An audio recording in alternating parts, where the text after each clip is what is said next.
দেবশয়নী একাদশীর পর 4 মাসের জন্য বিষ্ণুদেব নিদ্রায়িত হন বিশ্রাম করার জন্য। এই 4 মাস পৃথিবীর ভার কে সামলায় তা নিয়ে অনেকের অনেক প্রশ্ন, আজ আমি তার উত্তর দেব। দেবশয়নী একাদশীর দিন বিষ্ণুদেব নিদ্রায়িত হন এবং এর 4 দিন পর শুরু হয় গুরু পূর্ণিমা। এই 4 দিন গুরুদেবরা পৃথিবীর ভার বহন করেন।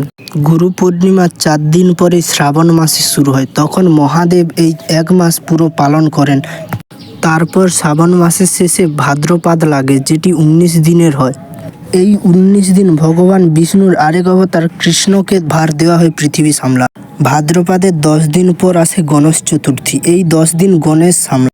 গণেশ চতুর্থীর পর 16 দিনের পিতৃপক্ষ শুরু হয়, যেই 16 দিন পিতৃদেব পালন করেন পৃথিবীর ভার।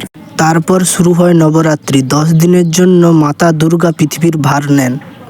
নবরাত্রির পর দিওয়ালি পর্যন্ত মাতা লক্ষ্মী পৃথিবীর ভার সামলান। সর্বশেষে ধনের দেবতা কুবের 10 দিনের জন্য পৃথিবীর ভার বহন করেন। এই 10 দিন পর দেব উঠনি বা উত্থান একাদশীর দিন বিষ্ণুদেব নিদ্রা থেকে জাগ্রত হন এবং পৃথিবীর কার্যভার নিজের হাতে নেন।